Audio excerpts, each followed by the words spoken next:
solo tienen que clicar en la parte de abajo de sus pantallas para en la imagen del globo para seleccionar el idioma para el cual requieran traducción. Please remember that simultaneous translation Spanish, English, Spanish is being provided for this event. You just need to click in the icon of a globe at the bottom of your screen and select the language for which you need interpretation. Buenos días y gracias por sumarse a otra de nuestras actividades online con la que seguimos ahondando en las profundas transformaciones al sistema global de comercio, los desafíos y eventuales oportunidades que el hipercambiante entorno mundial entraña para nuestro país. En esta oportunidad nos concentraremos en China, el otro gran protagonista, además de Estados Unidos, segunda economía más grande del mundo, principal socio comercial de Chile e importante fuente de inversión en muchos de los sectores más estratégicos de nuestra economía. Con esta actividad, que ya es la tercera consecutiva de este tipo que realizamos para abordar distintos ángulos de las tensiones que convulsionan las dinámicas, instituciones y flujos de comercio e inversiones en todo el mundo, desde el cambio de gobierno en Estados Unidos, queremos contribuir a una comprensión lo más completa posible de lo mucho que nos jugamos como país abierto al mundo y que ha tenido en la integración y el comercio libre su mayor pilar de desarrollo. Si bien China y Estados Unidos parecen haber sentado las bases para un proceso negociador que, de resultar exitoso, amortiguaría algo el impacto de la guerra comercial entre ellos y sus coletazos en el resto del mundo, si hay algo que caracteriza al gigante asiático es que opera sobre la base de un escenario de largo plazo que considera una alta rivalidad geopolítica con la Casa Blanca y que se expresa en varios frentes. En su estrategia de largo plazo ha ido profundizando sus vínculos de todo tipo, comerciales, de inversión, crediticios, militares, de colaboración para el desarrollo, tecnológicos, entre otros, con una cantidad importante de países y bloques, muy en especial en su ámbito geográfico más cercano, el sudeste asiático, y en general en el espacio de lo que se ha terminado de consolidar bajo la etiqueta del sur global o el sur-sur, por medio de contactos directos o a través de iniciativas que aspiran a un alcance global, como la iniciativa de la Ruta de la Seda, también conocida como la Belt and Road Initiative, la Iniciativa Global para el Desarrollo, la Iniciativa Global de Seguridad y la Iniciativa Global Civilizacional, entre otros mecanismos de soft power. China afina sus cartas para jugar en el tablero del poder multipolar que se configura a pasos agigantados y que la posicionan frente a frente con Washington. En Chile en particular y en América Latina en general, el crecimiento de la presencia china se ha hecho sentir en los últimos años por medio del comercio y las inversiones, además de una narrativa que refuerza entre sus ejes su condición de socio confiable y de largo plazo, razón por la que, al tenor de las declaraciones de las nuevas autoridades en Washington y análisis mayoritarios a cargo de los observadores más calificados del mundo, esta región es y continuará siendo cada vez con más peso escenario de la rivalidad entre las dos potencias de esta época. ¿Qué estrategias y prioridades marcará la senda de Beijing en el mundo y nuestra región en este escenario tan incierto? Esta es una de las preguntas, entre varias otras, para la que aspiramos a aportar elementos de análisis muy valiosos. Y para eso es que hemos reunido un panel de verdadero lujo, que combina profundo conocimiento de las dinámicas políticas, económicas y sociales chinas con una acabada comprensión de su modus operandi internacional, el que paso a presentar. Voy a partir por Yun Sun, quien es investigadora principal y codirectora del programa de Asia Oriental, así como directora del programa China en el prestigioso Centro Stimson en Washington, D.C. Yun es especialista en política exterior china, relaciones entre Estados Unidos y China y las dinámicas de relacionamiento entre China con países vecinos y regímenes autoritarios.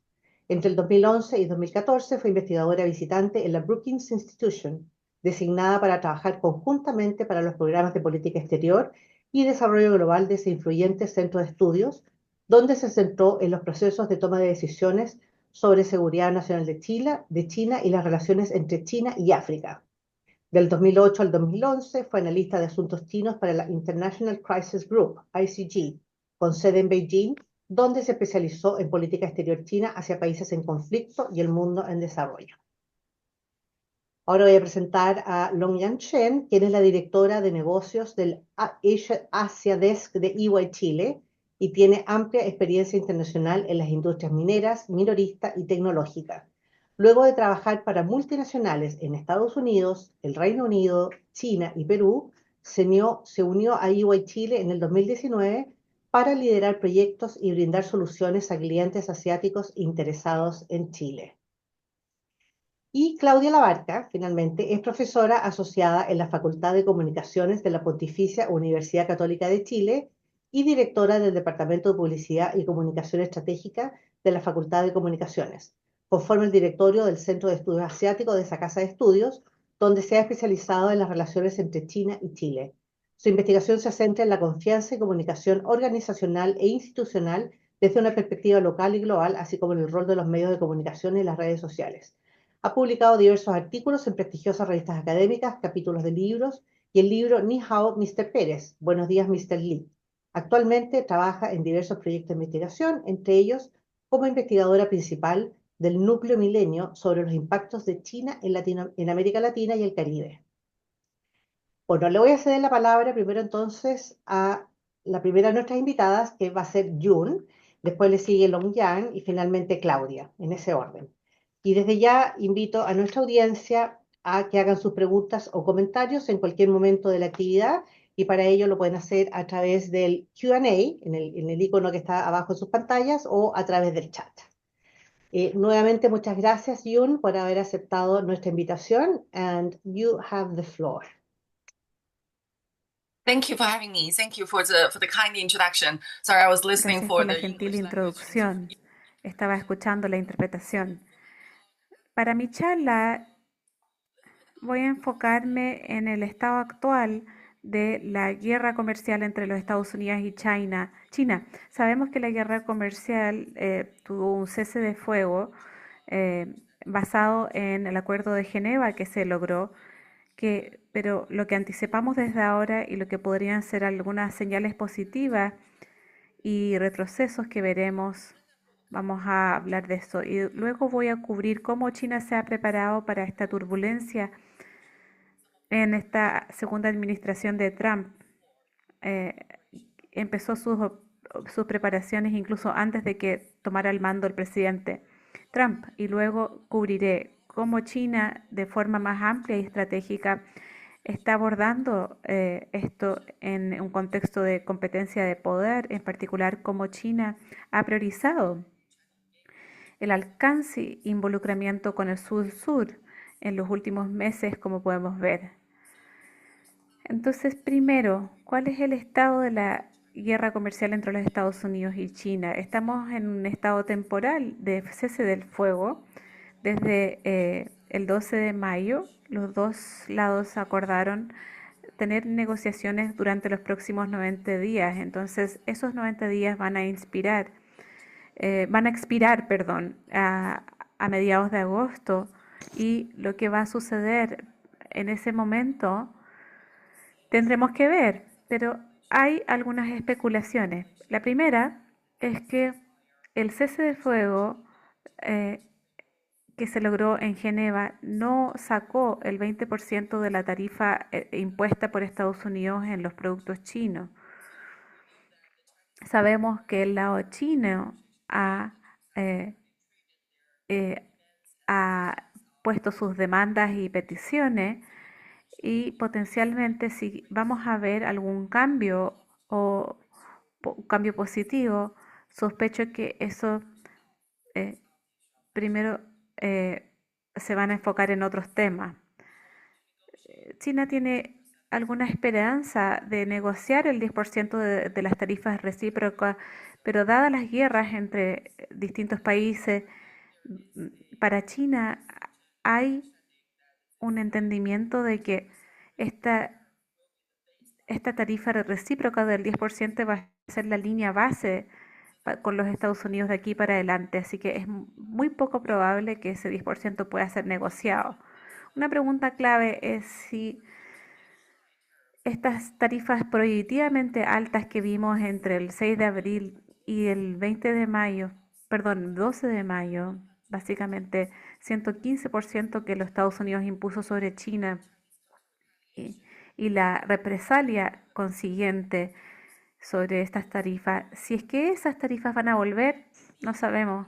Y, o sea, perdón, la respuesta preliminar es no, pero hay un pero. Esto es porque hemos visto dónde ha funcionado y dónde no ha funcionado. Entonces, una suposición primaria de la administración de Trump que impuso tal tarifa fue la creencia que la economía china es débil y está enlenteciéndose, por lo tanto no puede costear este nivel de tarifa por parte de los Estados Unidos. Entonces China iba a hacer un compromiso muy luego, pero lo que vimos durante los 40 días fue que China no iba a hacer ese compromiso y era poco probable que fuera unilateral. Entonces, como se hizo y no funcionó, se sospecha que la administración de Trump no va a imponer nuevamente estas tarifas prohibitivas. Pero lo que sí veremos potencialmente es que las tarifas punitivas y medidas de control de exportación de China sí aumentarán dependiendo del sector, la industria y productos específicos. Entonces de aquí para adelante vamos a ver más tarifas que se impongan sobre los productos chinos. Entonces, ¿cómo se ha preparado China para Trump?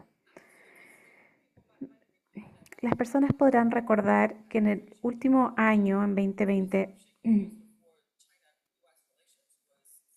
generalmente se usaba un enfoque de libre caída y para eso se ha estado preparando el gobierno chino.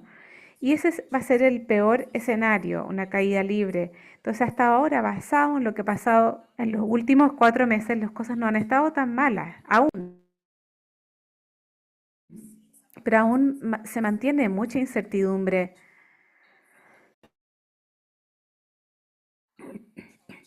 Por ejemplo, ayer Trump expuso un control de exportación sobre cierto tipo de motores, lo que se relaciona con los aviones civiles que China está fabricando. Aunque China dice que ese modelo es interno, básicamente, pero partes críticas de ese avión, especialmente el jet engine y los sistemas electrónicos, son importados de los Estados Unidos. Así que ayer vimos un control de exportación sobre esta industria específica. Y creo que en el futuro veremos más de este tipo de medidas de control a la exportación. Ayer también vimos que el secretario de Estado, Rubio, hizo un voto que los Estados Unidos activamente revocará las visas de estudiantes de China, especialmente para estudiantes que tienen vínculo con el Partido Comunista Chino y estudiantes que están estudiando en sectores críticos. Así que, bueno, estos temas permanecen y surgirán de forma incluso más significativa en los meses venideros. China se ha preparado para esto, pero al alcance que puede. Sabemos que China ha preparado una política fiscal y monetaria eh, que fue anunciada en diciembre del año pasado, que básicamente dice que el gobierno chino va a aumentar el gasto del gobierno para estimular crecimiento y subsidio para las industrias nacionales. Sabemos que China también ha hecho público una serie de sus propias medidas de control a la exportación como contramedidas a las medidas impuestas por Estados Unidos, especialmente con respecto a minerales críticos, minerales de la tierra, que actualmente es una preocupación crítica para muchas de las industrias de Estados Unidos. El Acuerdo de Ginebra no ofreció una luz verde para la exportación de elementos de la tierra raros a importadores, entonces los chinos se comprometieron, están abiertos para abdicación por parte de las empresas de Estados Unidos para esos minerales raros. Sabemos que China ha visto la primera ronda de guerra comercial que inició en 2018, así que la cadena de suministro ha ido cambiando y mucho del comercio que China antes tenía directamente con los Estados Unidos ahora se ha vuelto indirecto, lo que significa que lo que se importada a los Estados Unidos desde China ahora pasa por otros países como Malasia, Vietnam, Tailandia. Los economistas de Estados Unidos los llamaría como comercio por la puerta trasera, y México también es otro objetivo priorizado de esta estrategia. Y las empresas chinas están invirtiendo en industria, así que China exportaría partes de tecnología a estos países, pero los productos son esencialmente hechos en otro país y luego transenviados o exportados a los Estados Unidos. Esto hará que la guerra tarifaria con China sea mucho más difícil porque esencialmente significa que Estados Unidos quiere corregir un desequilibrio de comercio con China. También tendrá que abordar el asunto del transenvío, el comercio de procesamiento que tiene China con otros países. Entonces, por esta razón, por esta ronda reciente de la guerra comercial, tanto para China como los Estados Unidos, que impactó mucho la relación, es que durante esos 40 días, desde los días de liberación y desde esa alza dramática de tarifas, lo que los chinos aprendieron es que el presidente Trump no es inmune. Había antiguamente esta creencia de que el presidente Trump era omnipotente y que no iba a ser y que podía hacer lo que quería sin tener que retroceder. Pero lo que vimos durante esta ronda de guerra tarifaria es que eh, el shock en suministro que experimentó en los Estados Unidos es a lo largo de todas las clases. Entonces vimos una alarma inmediata de parte del mercado de valores de la industria de Estados Unidos, y ese shock al suministro significa que los consumidores no pueden tener reemplazo o sustitución de lo que solían importar de China después de ese gran volumen. Este shock de suministro es una gran lección para China durante esta guerra comercial, la que es que el presidente Trump no es inmune y es sujeto a la influencia y el impacto de la guerra comercial de parte de la política nacional de Estados Unidos. Así que no es un juego de gallinas. Depende de qué lado o qué líder tiene más resiliencia política y capital nacional para durar más. Y obviamente porque Estados Unidos es una democracia y China no lo es, la respuesta a esa pregunta es bastante clara. China no va a perder. Entonces, ¿qué significa eso para esta combinación de poderes? Significa para China que el presidente Trump es verdadero y va a estar en la autoridad por los próximos 4 años, y hay poco que China puede hacer para reformar la política de Estados Unidos, ya que ellos tienen su propia lógica interna que China no puede influenciar. Entonces, si China no puede influenciar la toma de decisiones del presidente Trump, es algo un poco liberador para China, porque ya no tiene que preocupar de lo que puede o no puede hacer para ser más amigable en la política de Estados Unidos, y en vez enfocarse en todo lo demás. Y todo lo demás es el resto del mundo, porque si preguntas cuál es la esencia de esta competencia de poderes, es ciertamente se trata del resto del mundo, se trata de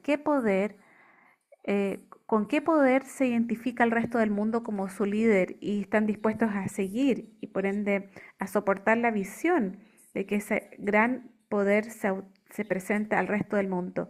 Eventualmente esta competencia de poderes se trata de liderazgo global, no solamente económico, ni tampoco sobre política, ni diplomacia, ni seguridad. Se trata de una visión global al futuro que el resto del mundo se aspira. Entonces eso es lo que los chinos se han dado cuenta desde la primera administración de Trump y de Biden, y el involucramiento más reciente diplomático de China ha sido bastante activo y bastante enfocado en el sur global. Entonces sabemos que China y el sudeste de Asia han tenido su cumbre. China y Latinoamérica tuvieron su cumbre también, y desde este martes pasado China y el Asia del Sudeste, el país peninsular, se ha juntado a tener su cumbre trilateral y sabemos que a principios de este mes el presidente Xi visitó a Putin en Moscú y como una visita estatal a Rusia y hablaron sobre su alineación conjunta y si vemos este involucramiento de China con el sur global, lo que, que parece parece que emergió una necesidad de estabilización del sistema de comercio global enfocado en apertura, en la idea de que el proteccionismo y unilateralismo deberían ser los enemigos del mundo y que el mundo debería respetar el sistema de comercio global. Entonces el mensaje es que todos los países del sur global, incluido China, entienden que la política de Trump opera como un gran desestabilizador para el comercio internacional.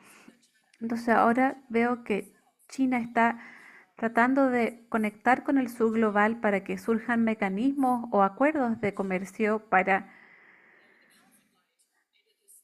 estabilizar el comercio mundial contra el factor o impacto de la política de Trump. Pero en una luz más negativa, esto potencialmente va a ser otro comienzo de política de bloque, porque esto es como más economía de bloque. Y podríamos decir que Estados Unidos será excluido de estos bloques al imponer tarifas punitivas al resto del mundo, pero el resultado va a ser un canasto mezclado. Así que voy a parar ahí. Muchas gracias por la oportunidad y espero con ansias aprender de estas discusiones.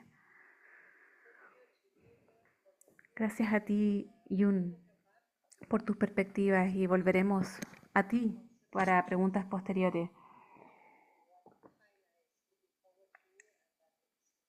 Con respecto a qué espera China y su enfoque en el sur global y tratar de estabilizar el sistema comercial global de alguna manera.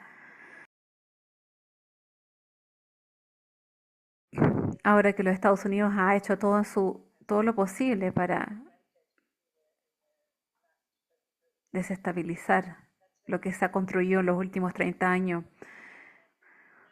Ahora voy a dar el micrófono a Longyan. Y Longyan, ¿quieres compartir tus diapositivas?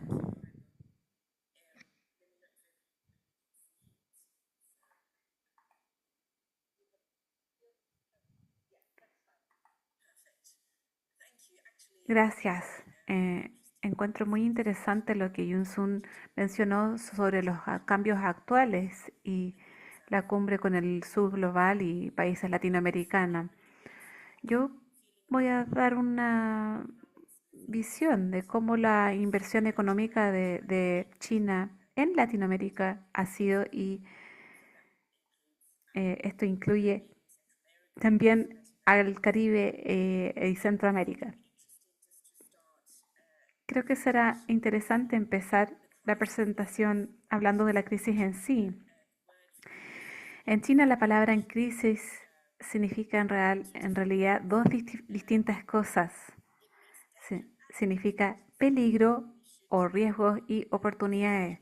Así que deberíamos ver la situación de una forma más positivamente, qué significa para el comercio global y quizás son los altos y bajos humanos y va a volver a nosotros.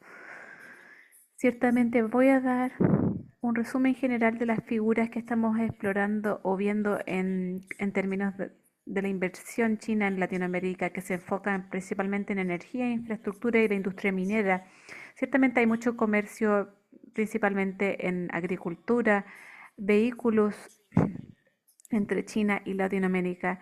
Este es el panorama más amplio. Podemos ver los números. Si vemos estas figuras, es bastante sorprendente. En el año 2000 la inversión directa era solo 0,8% en la región, mientras que en 2024 se ha disparado a 10,6%. Y ciertamente inicialmente esa inversión ha tenido su peak en el 2019 y luego cayó un poco debido a la pandemia, a el raciocinio tras esto. Así que muchas de las empresas chinas como que se replegaron, empezaron a calmarse y a ver las cosas de forma más realista. Así que ese número disminuyó para el 2004. Ahora sí vemos la 2024. Ahora sí vemos la industria, la mayoría de la inversión, inversión capital, son en la industria minera, energía e infraestructura, principalmente para la construcción, participando en licitaciones públicas, y la mayoría del comercio se concentra principalmente en productos de agricultura y más la industria vehicular, nuevamente por las tarifas y todo eso que se ha impuesto en los Estados Unidos, que está influyendo en Canadá también. Ahora sí vemos toda la región, ciertamente México y Brasil son dos grandes monstruos y han invertido no solamente en comercio, sino que en las industrias, en industrias de montaje o armado y producción. Y mencioné que México es como el tercer país en exportar a los Estados Unidos. Argentina tiene una relación cercana hoy con China, principalmente por el litio. La política de litio en Argentina es bastante más clara que en Chile, así que hay un gran trozo de esa inversión. Si vemos Chile, es bastante importante considerando el tamaño de Chile. Muchas de las empresas chinas, principalmente ejecutivos, lo que nos ha indicado el ejecutivo es que ellos tratan a Chile como un centro administrativo, lo que significa que están bastante cómodos teniendo su casa matriz en Chile y manejando la logística o parte legal para la región. Colombia se considera ser un mercado emergente, ha estado emergiendo por bastante tiempo y bastantes empresas chinas están entendiendo y tratando de entrar en el mercado. Más importantemente, por el lado más blando para entender la cultura y su vínculo cercano con los Estados Unidos. Perú probablemente tiene la historia de inversión china más larga, que data del 1990 y aún es muy fuerte, especialmente en el sector minero. La energía verde es otro sector que muchas personas están esperando por ello, porque el gobierno, la política gubernamental todavía no está tan clara, así que todos están muy interesados y esperando que ese sector empiece a mejorar. El Caribe, principalmente enfocándose en en el área que habla inglés de la región, eso es lo que hemos oído de parte de nuestros clientes.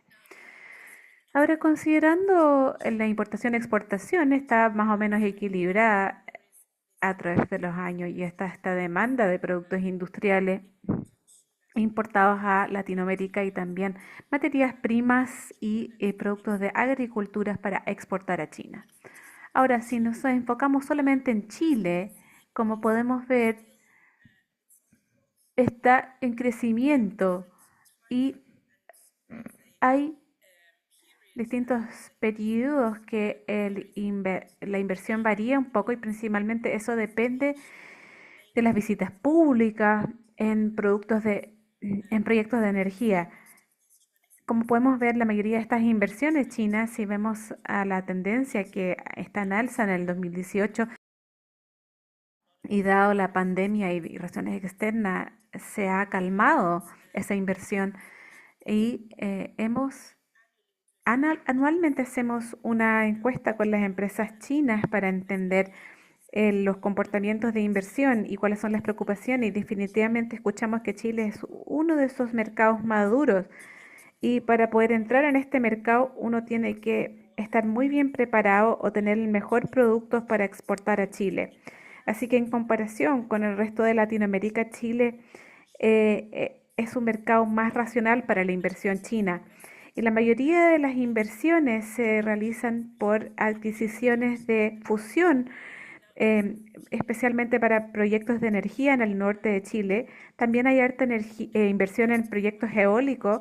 La mayoría de los proyectos mineros hoy hacen en Perú, no tanto en Chile. Lo que sabemos es que la inversión de Tianqi, Escuem y otros empresas chinas están operando, pero si vemos en la gran escala, la mayoría de las inversiones mineras no están en Chile. La mayoría de la infraestructura es de licitaciones públicas albergadas por MOP, perdón, y encontramos que más empresas chinas están em, eh, proporcionando su know-how, su expertise, y también muchos de los productos se manufacturan en China, lo que puede otorgar un precio bajo en las licitaciones. Con respecto a al comercio y qué tipos de cosas se exportan, vemos que la guinda, el salmón y el vino, que es un componente muy importante para China. Es interesante recordar nuestras memorias con respecto a la relación con China. Chile es uno de los primeros países que ha establecido relaciones diplomáticas con China, y en 2025 celebramos 55 años de relación diplomática, y Chile forma parte del Belt Road Initiative desde 2021, que ha traído muchas reuniones. Por ejemplo, President Xi ya se ha reunido con el presidente Boric 4 veces, y es un buen signo para indicar que estamos, al menos con el sur global. Es un tema interesante de monitorear qué es lo que va a suceder en términos de la exportación e importación. Este número básicamente se alinea con la tendencia para Latinoamérica. Vemos el crecimiento, pero también hay una caída desde el 2024. Un par de resúmenes. Aparte de el resumen económico, y hemos nombrado algunos de los intereses políticos, también las reuniones, eh, es importante también mencionar que hay mucho más intercambios en términos académicos. Hay bastantes becas de ir a China, de conocer distintas culturas. Desde desde el lado chino, muchos estudiantes están aprendiendo español, y muchos estudiantes latinoamericanos están tomando becas para estudiar en China y conocer la cultura profunda. Es importantemente entender que la razón por la cual hay ciertas tensiones políticas o argumentos o negociaciones es porque esto se trata de personas. ¿Cómo se conocen? Cuando no conoces algo, ciertamente eh, eso puede ser desconocido y psicológicamente arriesgado tomar el primer paso. Y es importante mencionar que hay ese intercambio a través del Centro Confucio y otras fundaciones, distintas becas, y es importante que los dos continentes se conozcan entre sí. Gracias, y aquí me detengo. Gracias, Long por tu presentación muy interesante, y lo que acabas de presentar es solo un reflejo de lo que nos dijiste al comienzo del interés de China en trabajar e invertir y ver el sur global. Nos diste una foto panorámica del interés de China en Latinoamérica, especialmente Chile. Vamos a volver a este tema porque han habido algunos fracasos en, en, en intentos chinos de inversión en Chile, y queremos saber cómo se siente China al respecto de ese asunto. Hay algunas sensibilidades políticas ahí, y cómo poder abordarla. Hemos planteado esta pregunta en otros seminarios virtuales, y esto también ha estado en la prensa.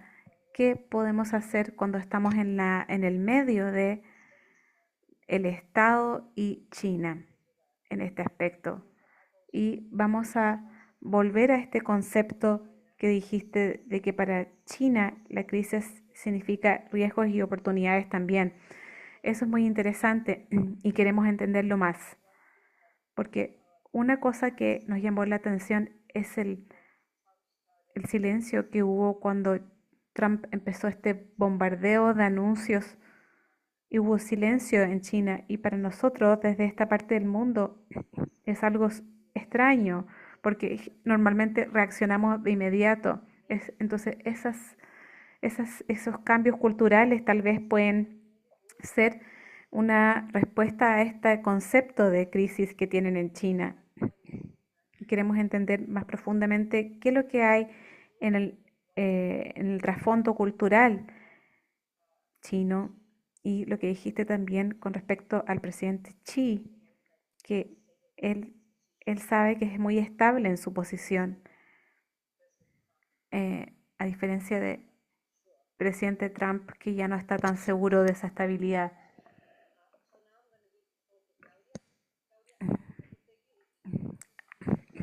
Ahora le doy el micrófono a perdón, a Claudia, y vamos a escucharla en el idioma que ella prefiera presentar.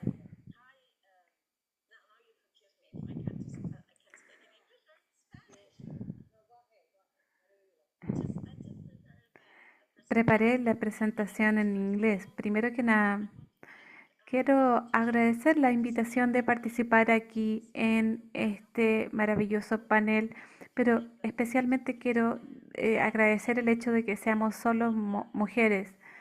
Eh, es extraño tener un panel de solo mujeres, a excepción de cuando se hable de feminismo, así que estoy muy feliz de estar compartiendo con mis colegas y voy a comenzar al hacer una pregunta aquí, porque no voy a hablar de números, no voy a hablar de gráficos y agendas económicas, pero algo que queremos enfatizar ahora es la narrativa tras todo esto, porque las narrativas apoyan lo que suceda. Las narrativas son las formas en que los países, estados y partidos políticos, además de empresas, buscan formas de mostrar lo que quieren hacer y de involucrar o enmarcar los hechos. Las narrativas ayudan a enmarcar los hechos y darles esa concepción especial que quieren cristalizar en la mente del público internacional en este caso. Entonces la pregunta es la narrativa china hacia Latinoamérica. De eso se me pidió hablar hoy y la pregunta es, llenar un espacio vacío por años en Latinoamérica se consideraba ser el patio trasero famoso de los Estados Unidos. Solíamos decir que éramos el patio trasero de los Estados Unidos, pero de pronto en los 90, cuando los Estados Unidos empezaron a mirar hacia el eh, Medio Oriente y todos los problemas, Latinoamérica se mantuvo ahí vigilante y ahí es cuando China empezó a mirar a Latinoamérica buscando no solo recursos naturales, sino que también apoyo político en multilateralismo y también muchos otros objetivos del gigante amarillo. Y algunas de las cosas que quería mostrar aquí, y ya mencionamos, pero estamos siendo testigos de algo extraño en términos de narrativa, donde estamos siendo testigos de un chino que está luchando para que Harvard, estudiantes de Harvard entren a las salas de clase y que se vea China como un líder global que defiende el comercio libre en vez de un Estados Unidos que está defendiendo todas las prácticas de deglobalización en el mundo. Entonces, ¿está China llenando un espacio vacío? Creo que China ya ha comenzado a hacer eso mucho antes de Trump. Si es que ustedes saben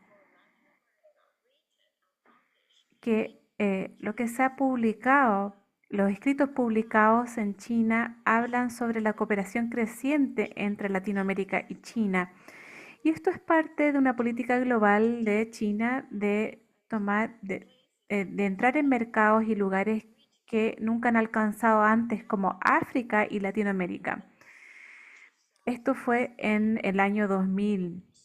Entonces, ¿cómo podemos entender China ahora en términos de narrativas y aquí estoy eh, tomando prestada una presentación de un amigo mío, Tutal.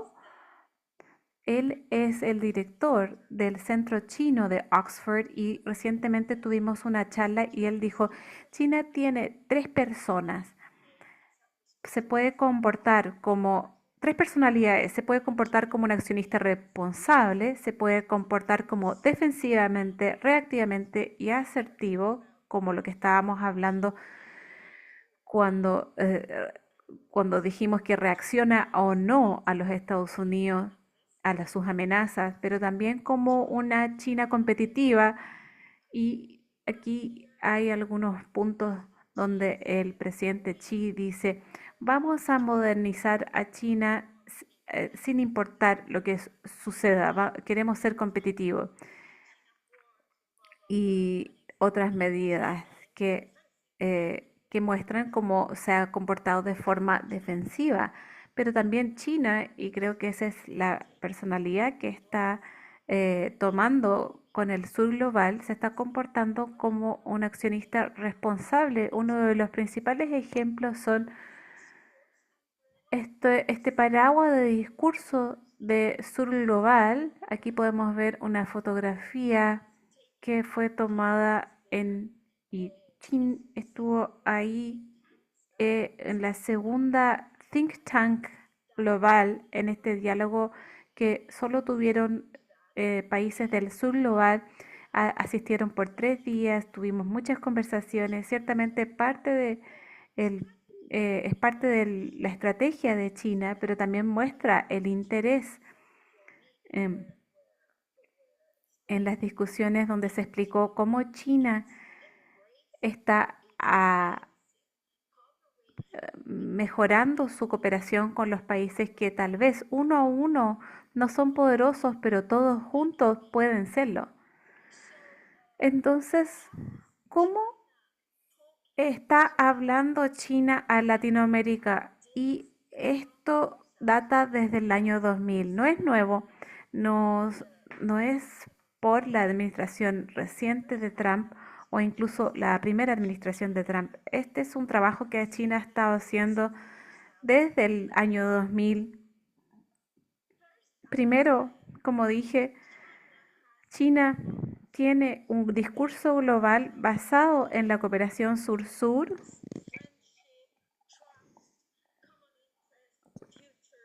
la amistad, la confianza, el interés común, futuro, multilateralismo, conocimiento mutuo, como dijo nuestra panelista antes, que no solamente está relacionado a la cultura china y cómo ellos desarrollan las relaciones, sino que también está relacionado con una estructura, una estrategia de narrativa que China quiere cooperar con el mundo del sur. Esto es muy interesante porque China se, eh, se muestra como un país tercermundista, pero todos sabemos que China es del primer mundo, que es un gran poder, pero China siempre se ha mostrado a través de todas las narrativas y los papers, en los comunicados, en las entrevistas, cuando vas a las reuniones diplomáticas, China se representa como nuestro hermano, como nuestro amigo,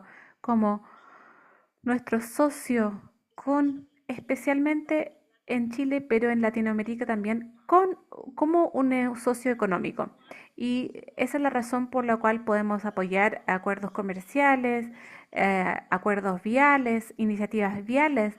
Recientemente la gran infraestructura en el puerto de Chancay y así. Entonces, ¿cuál es el discurso hacia Chile? Y esto es lo último que he investigado. Una de las cosas interesantes es que a pesar de lo que tú habrías pensado, China y Chile han desarrollado un discurso ideológico, eh, perdón, un discurso no ideológico. No verás diferencias en el pasado entre el discurso de un presidente del ala izquierda que del ala derecha. No verás cambios en el discurso, no verás a Chile tratando de interferir en la política doméstica en China, no verás más o menos importancia dada a China sobre si el partido gobernante es del, ya sea si es de la derecha o de la izquierda. Hay una política con respecto a eso y eso no va a cambiar porque China se ha vuelto el motor principal para nuestro desarrollo. Y en segundo lugar, hay algo que hemos llamado con mi coautor en muchos papers, algo que hemos llamado el discurso del primero. Como nuestro panelista anterior notó, eh, nosotros fuimos uno de los primeros países latinoamericanos en comenzar un acuerdo de libre comercio con China y lo usamos. Y acabamos de ver, y un consultor como EY está utilizando la misma narrativa, dando importancia a lo que habríamos hecho. Chile fue el primer país de apoyar la entrada china al WTC. Fue el primero de establecer las diplomáticas relaciones en Latinoamérica y muchas otras cosas que hemos estado desarrollando y sostener ese tipo de relaciones que no es ideológica, pero muy pragmática y basado en el interés mutuo. Finalmente, y algunos de los panelistas previos han abordado eso, hay una narrativa fuerte de la cooperación sur-sur. En vez de amenazar, en vez de tú das esto y yo te doy esto, como hemos visto en los Estados Unidos, China está ofreciendo mucha ayuda e infraestructura e incluso créditos a países latinoamericanos y a Chile siempre ha ofrecido este tipo de amistad y esta percepción de que somos de alguna manera privilegiados para China si es que lo comparamos con el resto de Latinoamérica. Y por último, pero no menos importante, estoy totalmente de acuerdo con la panelista anterior. Hemos sido un referente de cooperación cultural y académico entre Chile y China. Para nombrar algunas cosas, yo fui una de las primeras mujeres chilenas que ganó una beca para ir a la Universidad Fulan y era una de las mejores universidades en China en 2008, recientemente, pero ahora puedes ver que hay muchas becas. Está la Fundación Luxi,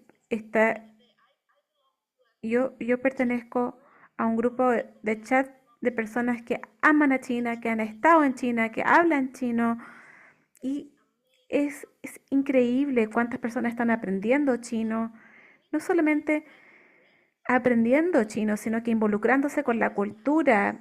Y el panelista anterior dijo que era tan importante hacer relaciones económicas.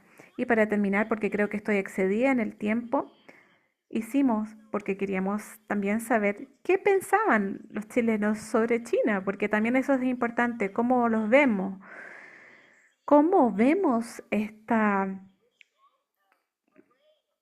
este conjunto inusual, por ejemplo, de moles chinos que están en todas partes. ¿Y qué narrativa tenemos para explicar eso? Y puedes ver, eso está en español, Loreto. Eso es, eso es lo que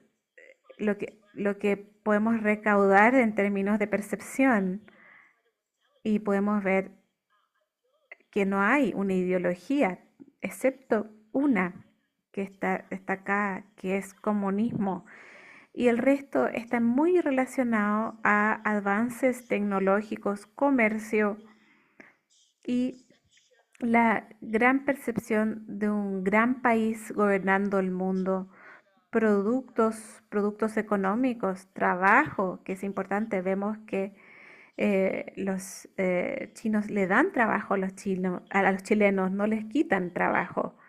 Así que podemos hablar de esto mucho, pero creo que es hora de terminar mi presentación. Muchas gracias.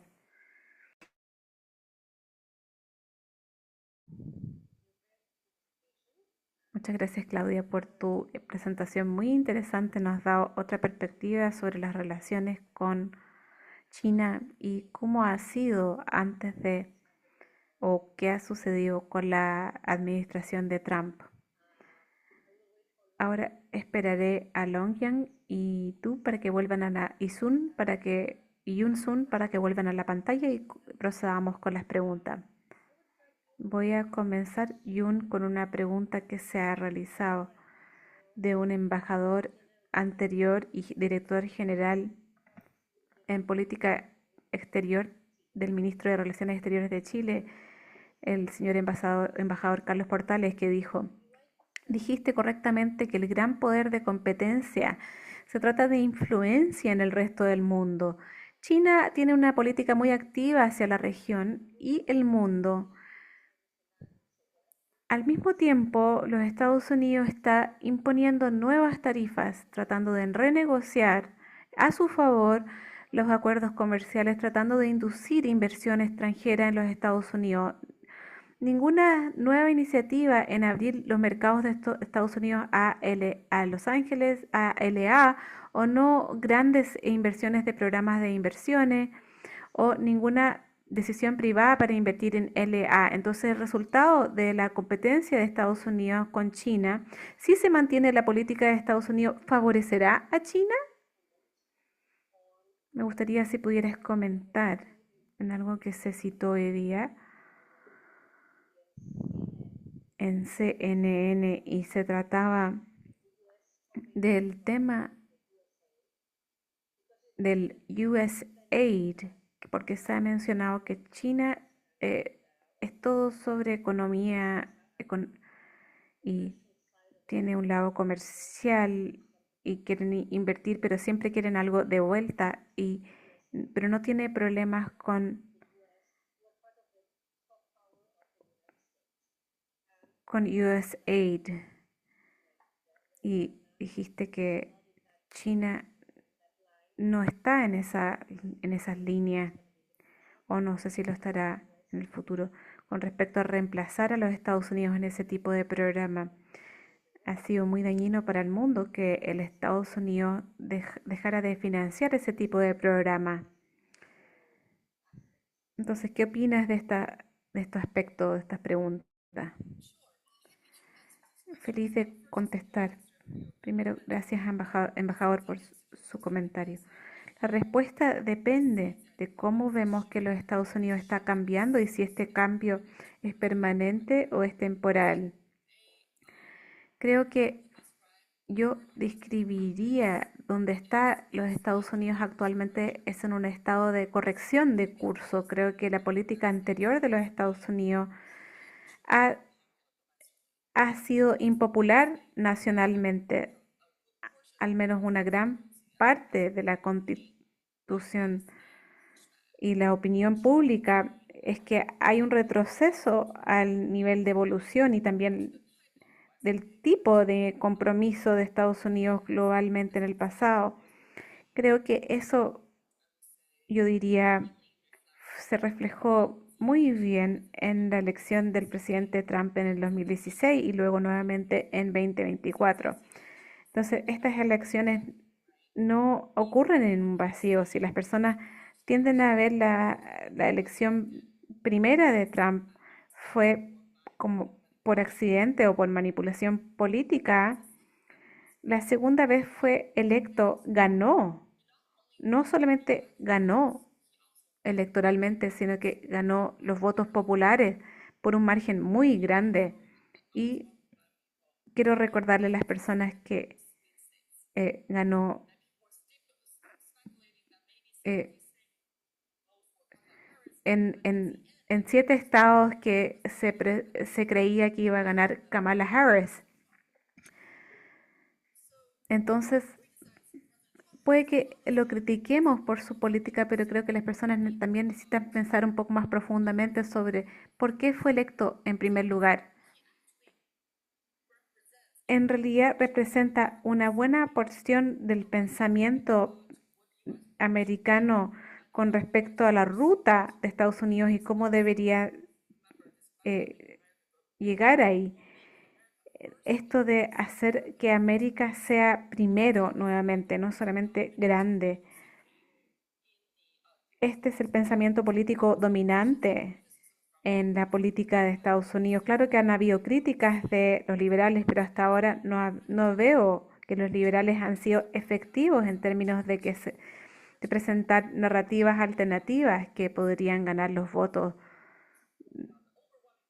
de de una buena mayoría de personas norteamericanas. Entonces sí podemos acordar que esta es una corrección de curso, está tomando lugar, es un medio para un fin, no es el fin en sí.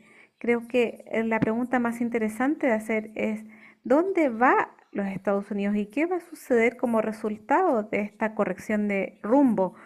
Porque si el Estados Unidos cree que es un superpoder en el mundo y es el líder, eventualmente los Estados Unidos va a tener que reajustar su nivel de compromiso y de inversión, diría, en los sistemas y mecanismos globales que han estado apoyando el liderazgo de Estados Unidos desde fines de la Segunda Guerra Mundial. Y esta corrección de rumbo no es sin precedente.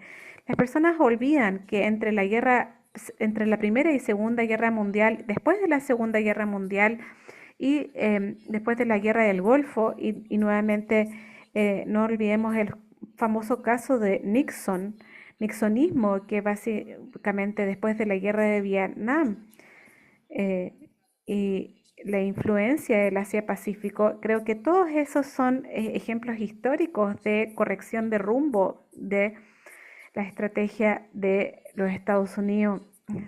Y los resultados de esas reacciones, de esas correcciones, no es que los Estados Unidos se vuelva aislacionista permanentemente, sino que después vuelve de una manera más fuerte y calibrada. Así que yo diría que esta corrección de rumbo actual es solo una etapa y el objetivo es de hacer que América sea grande de nuevo, pero ¿cómo se va a estructurar esa grandeza? ¿Cómo se va a diseñar y reflejar? Es una pregunta más precisa. Si Estados Unidos va a volver después de esta etapa, ¿cómo va a ser?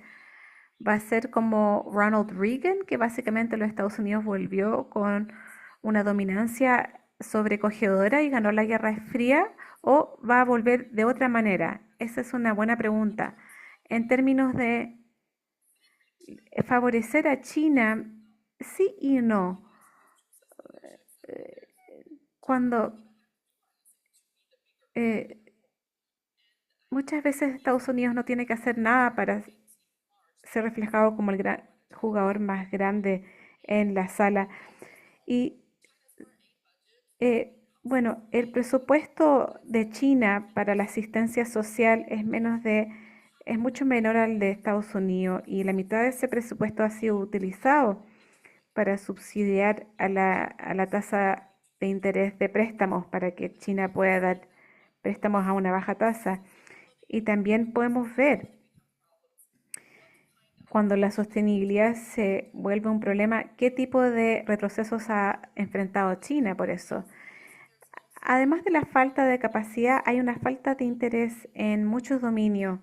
Hablamos de que China va a venir y va a robar el liderazgo de Estados Unidos, pero una consecuencia interesante de la guerra comercial que anunció después de que Trump anunció estas tarifas punitivas es, bueno, ciertamente las exportaciones de China a los Estados Unidos por esos 40 días fue casi cero. Y adivinen cuál es el instinto chino en términos de respuesta. No es cómo podemos reanudar el instinto y la primera reacción es cómo aumentamos nuestras exportaciones al resto del mundo. Y eso fue un temor y una crítica de Europa, que ahora los productos chinos van a llegar al mercado europeo porque hay más similitud entre estos dos mercados. Y adivinen qué, eh, China no se va a olvidar de los países del sur global.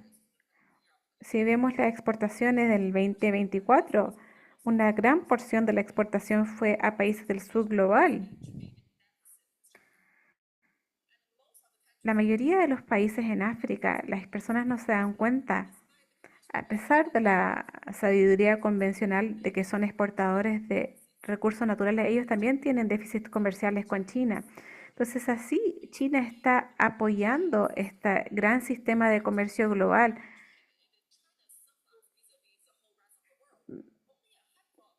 pero solo un manojo de países tiene un surplus de comercio con China. Y estos son los exportadores de recursos naturales como Rusia y Australia, y también los exportadores de productos de alta gama tecnológica como Japón y Corea, Sur Corea. Como un país del sur global, tienen que hacerse la pregunta, ¿eso es buena noticia para mí? ¿Qué pasa con nuestra industria nacional? Si Chile quiere hacer vehículos eléctricos en Chile, ¿qué pasa con eso para el mercado latinoamericano? Pero los productos chinos ya están inundando el mercado. Entonces, estos no son solo preguntas blanco y negro, si es fantástico para el subglobal o etcétera. No, yo no marcaría estas preguntas como preguntas binarias. Siempre hay distintos tonos de grises. Muchas gracias por esa perspectiva muy interesante de cómo ves China posicionándose en el resto del mundo y en términos de asistencia social y el comercio entre distintos países también. Tengo una pregunta para Claudia. Claudia, aunque mencionaste el discurso en Chile hace que China fuera bastante consistente a lo largo de los años, ¿dirías que al menos el gobierno chino actual se ha inclinado más hacia la narrativa china que las otras administraciones? O sea, ¿ha favorecido la narrativa china? Puedo responder en español.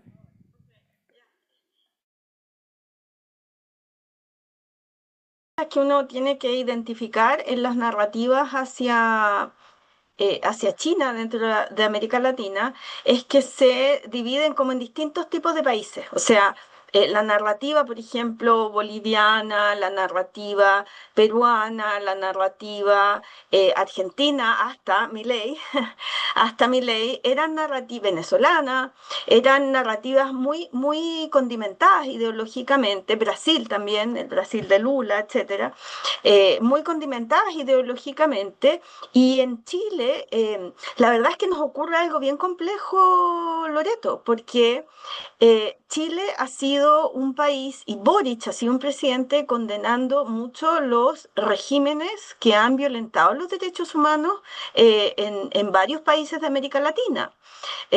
Ha hablado contra Venezuela, ha hablado contra Salvador de Bukele, la Cancillería chilena ha condenado mucho. Sin embargo, con China, este país, y cualquier gobierno anterior nunca se ha inmiscuido en los asuntos interiores de China. Nunca ha cuestionado nada, si tú estamos de acuerdo con eso. Y eso no es más ni menos que los gobiernos anteriores, es exactamente la política de la Cancillería al respecto, ¿no? Es una narrativa de no intervención. La única vez que Chile se salió de esa narrativa de no intervención fue durante el gobierno de Sebastián Piñera en Cúcuta. ¿M? Ahí fue donde evidentemente la Cancillería hizo un llamado mucho más expreso, pero en general nuestra Cancillería respeta la la libre decisión y la política interna de cada país. Chile sabe, y eso tiene que ver con lo que decía Jun Sun hace un segundo, ¿no? Jun Sun decía, bueno, si no todos son buenas noticias, depender tanto de una persona. Aquí en Chile nosotros tenemos un dicho muy antiguo que dice, no es bueno poner los huevos en una misma canasta. Bueno, Chile está poniendo los huevos en una misma canasta hace mucho tiempo y esa canasta es China. Por lo tanto, su política exterior hacia China, su narrativa hacia China, tiene que ser cuidadosa, porque a pesar del discurso que yo comentaba de cooperación, de amistad y todo, tenemos relaciones asimétricas, donde China es el gran poder y nosotros somos uno de los países del sur global que estamos siendo beneficiados por esta política de apertura y de inversión y de trade y de necesitar nuestras materias primas. Muchas gracias, Claudia. Uh, I'm just giving a couple of seconds for the interpreter finishes the translation for Yunsun. Hablé mucho. Okay. Yunsun, just Yunsun, to continue with para continuar con la idea de Claudia, y cómo países como el nuestro, la posición de los países como el nuestro, que ha sido muy neutral hacia China y cuidadosa con respecto a las relaciones con este país, porque China es nuestra socio comercial más importante. ¿Cómo ves la posición o cómo evalúas que debería ser la posición de países como el nuestro bajo la presión de la administración del presidente Trump? Él ha sido muy directo con respecto a o vas con China o vas con nosotros. ¿Cómo ves que nosotros deberíamos manejar esto globalmente? No solamente Chile, sino que lo que pasó con Panamá, Colombia, y estoy seguro que van a haber otros casos. Es una gran pregunta y se pregunta mucho por países del sudeste de China, África y Latinoamérica. Veo que Latinoamérica es casi como el último grupo de países que está repentinamente expuesto a esta combinación de poder y no nos obliguen a elegir. Puedo hacer algunas afirmaciones generales de lo que han hecho otros países y de las estrategias que han funcionado, que es, la primera estrategia es de elegir, pero no te adhieras a tu elección. Y eso significa que dependiendo del tema, puedes escoger un lado y en otro tema otro lado, que esencialmente se reduce en la estrategia de balancear la diplomacia. No te pones sólidamente e irreversiblemente en un solo canasto. Mantienes tus opciones abiertas y dependiendo del asunto que vas a calibrar las consecuencias políticas y económicas de cada elección y habrá costos asociados con esas opciones, pero creemos que mantener las opciones abiertas es la mejor estrategia.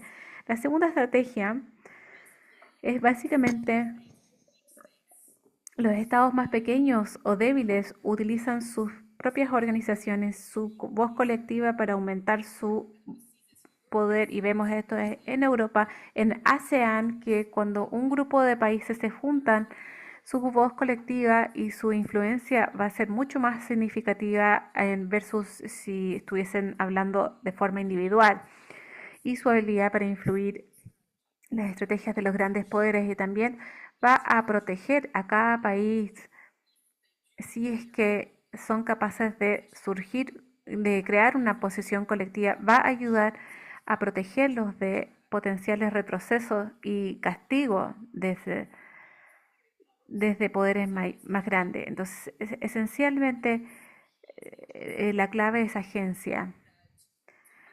La creencia de que los países más pequeños o los países en la mitad, la gran mayoría, van a recordar si es que hay una disputa de poder entre Estados Unidos y China, la gran mayoría del mundo está en la mitad, entonces hay una gran agencia que proviene del hecho de no verse como tener que elegir un lado u otro o no darle esa visión al mundo como que eres bipolar, o sea, que estás escogiendo un lado versus el otro, sino que envisionar el mundo como tripolar, que la gran mayoría del resto del mundo son el tercer polo y pueden contrarrestar los otros dos grandes poderes. Utilicen la agencia para activamente, no puedes ser flojo en esto, tienes que hacer una estrategia y hacer tus elecciones de forma diaria.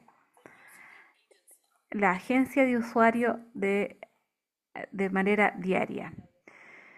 Gracias. Veo que Claudia está diciendo que tenemos que aprender a navegar en este orden. El problema en Latinoamérica es que no hemos podido ser capaces de juntar una voz en las organizaciones. algunos intentos han fallado. Es un desafío, pero primero cuando te pones entre la espada y la pared, cuando estás ahí tienes que arreglártelas de alguna manera y, y quizás esta sea una vez que podamos juntarnos en una sola posición, pero algo que Chile tiene en su favor es que ha sido siempre muy abierto por muchos años. Tenemos muchos acuerdos de libre comercio, tenemos una economía muy abierta e instituciones sólidas. Entonces, al menos en términos de dónde estamos parados, tenemos muchas cosas que nos favorecen en términos de jugar este nuevo juego en relaciones internacionales. Jun, con respecto a China nuevamente, China, los esfuerzos de China para volverse más autosuficiente estaban en camino antes de que Trump tomara el mandato en 2015. Una política que se hizo en China en 2020 identificó a tres sectores como la prioridad nacional: robótica, eh, aeroespacio y vehículos.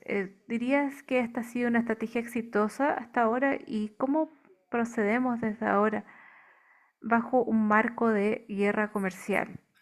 Es una fantástica pregunta.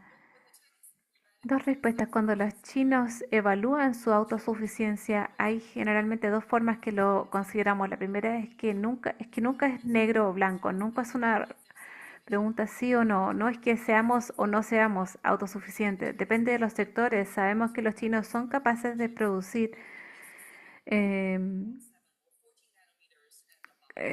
14 nanómetros y sobre eso, pero para los progresos de guerra hasta ahora hemos visto que los chinos tienen dificultades en producir, o al menos producir en masa, más armamento o em, dispositivos más avanzados. Bueno, por ejemplo, ahora están haciendo sus propios aviones, pero tienen que importar los motores. Entonces, desde el punto de vista ¿cuán del mundo, cuán autosuficiente es antes de convertirse en una autocracia? Ahora, si Estados Unidos se rehúsa a exportar cierto producto a China, China tiene alternativa. ¿Japón es un exportador viable o Europa es un sustituto viable? Y ahí la respuesta no es binaria tampoco. Creo que los países europeos, sus cálculos de comercio son muy distintos desde de la perspectiva de Estados Unidos. Sabemos que hay una presión actual muy grande sobre la OTAN, así que puede que los cálculos tengan que ser distintos. Y al fin del día, si quieres abordar un déficit comercial, un asunto de déficit comercial con los chinos, tienes que ver tus ventajas comparativas. Como mencioné, Japón, Taiwán tienen un surplus de comercio con China porque tienen tecnología, alta tecnología en comparación con China. Así que para otros países creo que no van a cortar a China debido a preocupaciones domésticas, nacionales. Otra cosa es que se suele escuchar que China es lo suficientemente bueno, pero que no es capaz de hacer eh, ciertos dispositivos tecnológicos de alta gama, pero lo que pueden hacer es lo suficientemente bueno. Si quieren ejecutar sus teléfonos móviles, sus sistemas computacionales o lanzar un satélite al espacio, lo que tienen es suficientemente bueno. Así que ese es un ángulo interesante. ¿China está compitiendo para tener la tecnología más avanzada o está compitiendo en términos de autosuficiencia y confiabilidad? Tal vez quieren ser suficientemente buenos sin ser el más avanzado. Y también vemos que los chinos se pueden actualizar bastante rápidamente.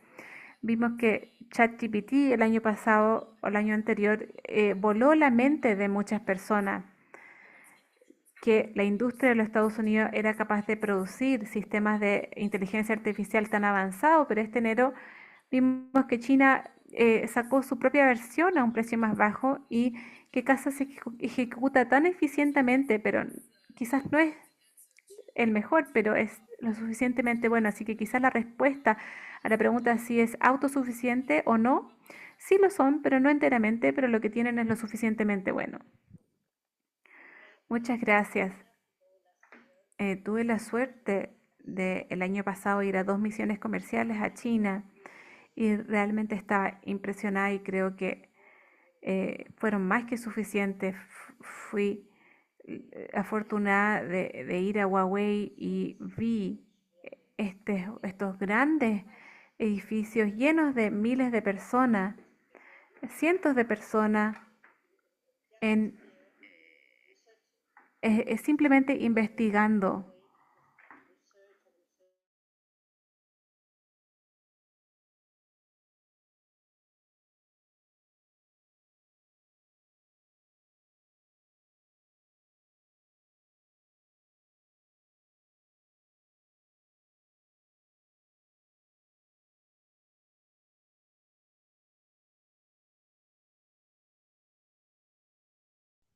Claudia, would you say all these Chinese global initiatives,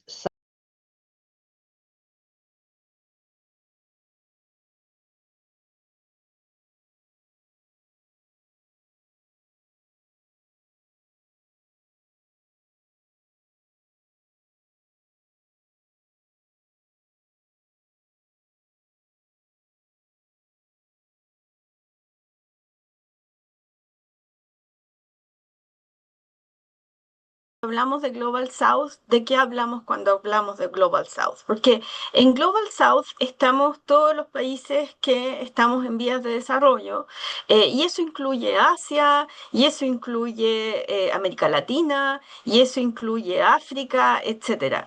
Por lo tanto, yo te diría que la respuesta a esa pregunta que tú me estás haciendo es variada dependiendo de qué Global South estamos hablando. Porque, por ejemplo, como decía Jun, los vecinos de China, claro, tienen un tema de seguridad mucho más relevante, en tanto vecinos de China, en tanto cercanos a Rusia, hay una guerra en Ucrania, etcétera. Cosa que a nosotros en el Global South latinoamericano nos parece menos cercano, ¿no? Lo vemos bastante más lejano. Quizás con lo latinoamericano podría ser mucho más liderado a lo económico, pero esta visión puede estar sesgada mía porque yo mm, manejo más bien los casos peruanos, chilenos y argentinos, ¿no? No manejo los casos muy bien venezolanos o bolivianos que tienden a estar eh,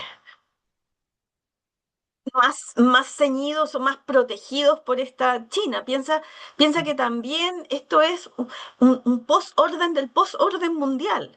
Todo lo que está pasando ahora es bastante difícil de predecir, te diría yo, cuando a uno le preguntan, bueno, ¿y qué va a pasar? ¿Y cómo va a funcionar esta política que tiene China? Bueno, quién sabe. Yo acabo de estar en una conferencia que se llama la International Studies Association, que fue en Chicago, y todos expusimos nuestras cosas, yo cómo ven los medios chilenos China, otra persona cómo ve no sé qué, y viene un gran experto en public diplomacy, que es Ethan Gilboa, que es como uno de los padres de esto, y dice, bueno, nada de lo que ustedes dijeron ahora vale nada, porque todo va a cambiar. Eh, entonces adapten todas sus investigaciones y todas sus pretensiones. Uno cuando trata de hacer esto que hago yo, ¿no? Comunicación, conciencia política y narrativa, bueno, uno trata de predecir, ¿no es cierto? Y modelos para predecir, pero así como yo les mostraba esta lámina en donde China defiende a los estudiantes de Harvard, a la vez que inaugura un megapuerto en Chancay, en Perú, a la vez que nos abre a los chilenos, a los argentinos, a los uruguayos, nos exime de la visa, mientras que periodistas chilenos no pueden entrar a Estados Unidos porque le revocan la visa 2 días antes de la entrega de un premio. Yo no sé si tú te acuerdas, Loreto, pero yo era fan de Mafalda. Y en Mafalda hay una caricatura que dice, paren el mundo que me quiero bajar. Porque la verdad es que este nuevo orden que se está reestructurando ahora tiene mucho de incertidumbre, como decía Jun. Entonces, cuando yo sería muy irresponsable contestarte, mira, va a pasar esto, va a pasar lo otro, porque quién sabe qué pasará mañana. Estábamos en una reunión en el CELAC de Chile, aquí en la CEPAL, con con una economista inglesa que trabaja en NLC, trabaja los temas de América Latina, y me decía, mira, yo me levanto en la mañana, leo el diario y digo, ¿y ahora qué? ¿Y ahora qué va a pasar? ¿No?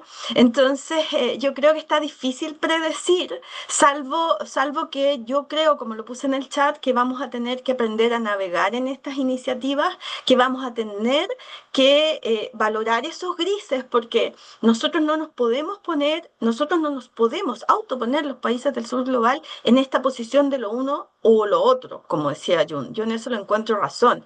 No tenemos ni la fuerza, ni la agencia, ni la capacidad, por lo menos en América Latina, de ponernos de acuerdo para tomar partido.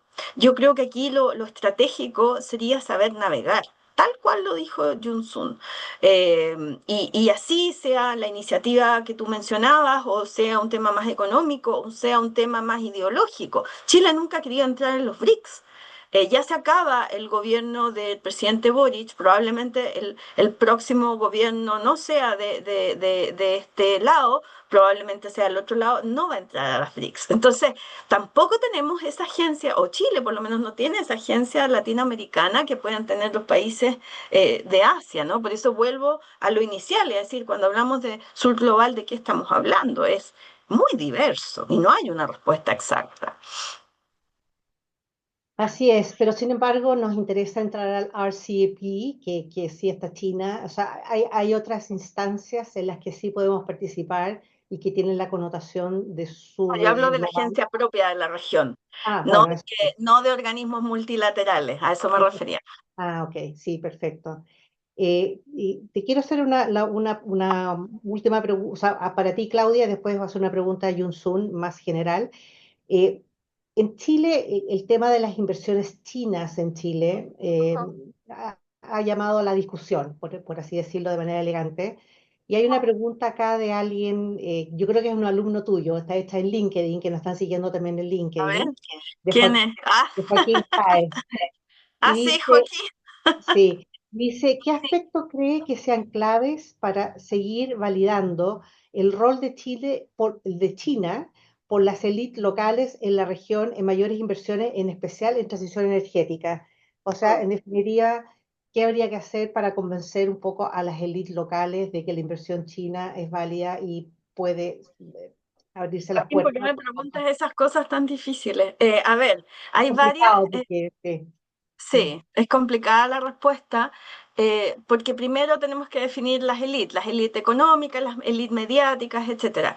Si hablamos de élites mediáticas, por ejemplo, que todavía influyen en las élites económicas, nosotros tenemos un estudio en que reflejamos cuál es la percepción de columnas y editoriales de los principales medios de comunicación escritos en Chile, esto es La Tercera, El Mercurio, El Mostrador y el Diario Financiero durante un periodo donde se expanden las inversiones, particularmente esta polémica que hubo cuando los chinos comienzan a comprar energía eléctrica en el fondo, que es un tema de interés nacional, ¿no es Ujú. cierto? Es un tema importante. Ahora, es curioso porque si bien hay una alta percepción de lo positivo que son las relaciones comerciales con China, cuando ya se habla de inversión, ahí ya no es encontrado por las élites tan positivo. Hay una suerte de prejuicio o a lo mejor hay una asociación con el régimen político, etcétera. Nadie se cuestiona propiedades italianas, propiedades españolas, propiedades norteamericanas sobre temas fundamentales como la energía. Nunca nadie se cuestionó que en él pasara de ser española a ser italiana, digamos. Es como pasó de un europeo a otro europeo. Pero when it comes to China, bueno, ahí empiezan ya más complicaciones. Recordemos también, ¿se acuerdan el tema de los pasaportes? Cuando fue este joint venture entre una empresa alemana y una empresa china y la Cancillería de alguna manera desarticuló esa licitación y fue complicado, fue tirante con las las relaciones de China. Entonces, lo que pasa es que cuando los chinos invierten en temas críticos de nuestro país, nuestras élites se complican por muchas razones. Primero, por el tipo de gobierno que tiene China, que es distinto a una democracia occidental.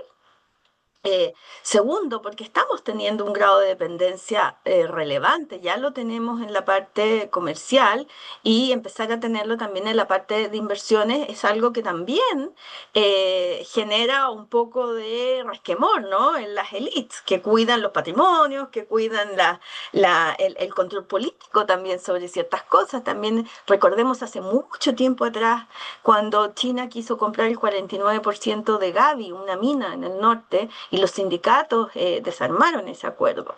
Entonces, ¿qué podemos hacer? Yo creo que aquí hay que ir como a paso más lento en el sentido de que hay que ir viendo cómo están funcionando las cosas, eh, entender cómo funcionan también las empresas chinas, porque las empresas chinas que vienen acá son joint venture entre empresas estatales y empresas privadas. Es bastante difícil lograr siempre saber cuánto es del Estado, cuánto es de privados en China. Y eso también es algo que si hubiera mayor transparencia, por ejemplo, de parte de las empresas chinas y hubiera mayor intercambio, sería a lo mejor más fácil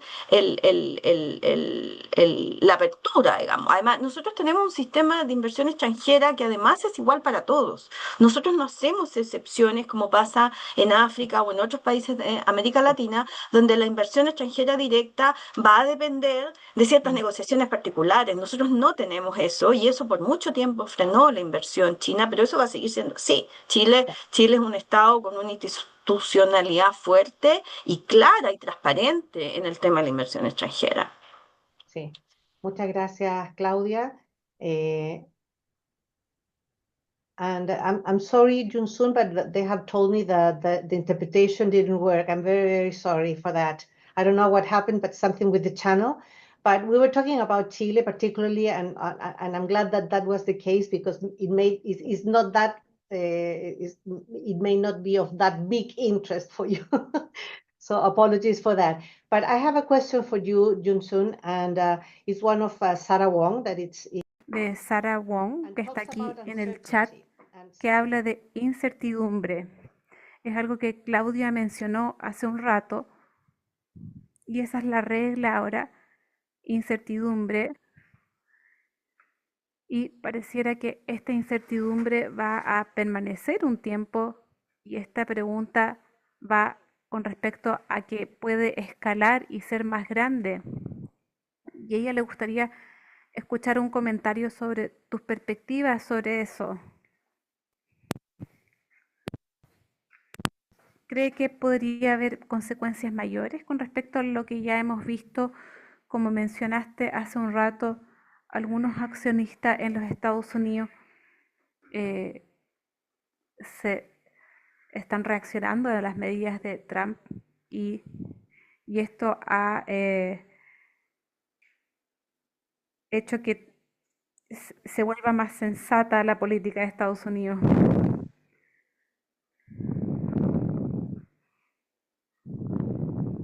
Acá hay otra pregunta.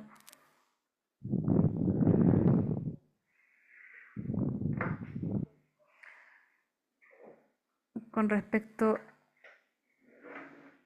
que aparece en el Q&A, si se puede referir a ella.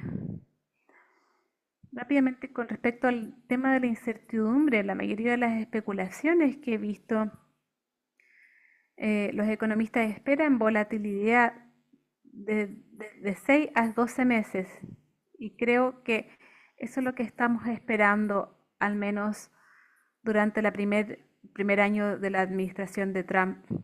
Va a haber una volatilidad excelente.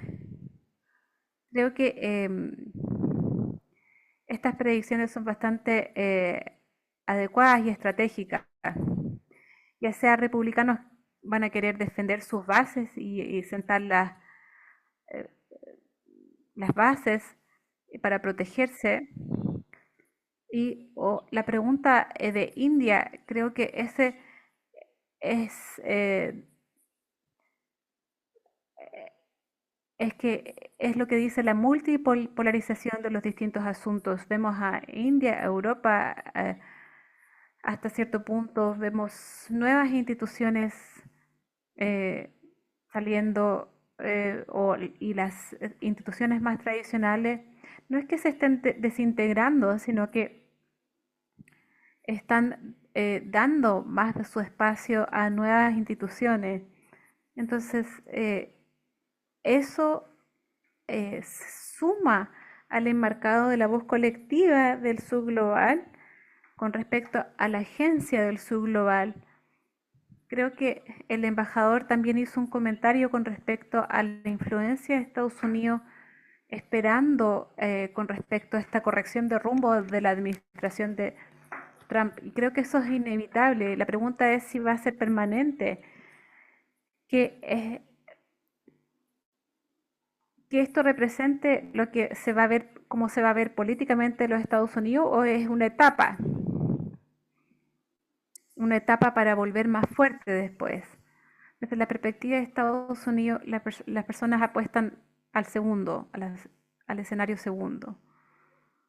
Muchas gracias, Jinsun. Y bueno, son las 10:32. Hemos completado nuestro seminario virtual hoy y les agradezco profundamente. Long Yan tuvo que salir desafortunadamente porque tenía otra reunión. Y muchas gracias a ambas de ustedes. Hemos recibido muchas felicitaciones por sus excelentes presentaciones y ya las hemos recibido, así que muchas gracias. Esperamos tenerlas aquí con nosotros en el futuro y vamos a tener otros seminarios como esto. Y dadas estas incertidumbres, vamos a tener muchos más seminarios para entender más profundamente lo que sucede y tratar de ayudar a nuestros académicos y las personas que toman posiciones eh, con respecto a qué esperar y,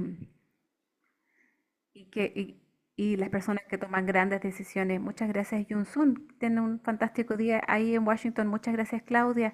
Ha sido un placer juntarme con ustedes y reunirnos y estaremos en contacto pronto. Muchas gracias.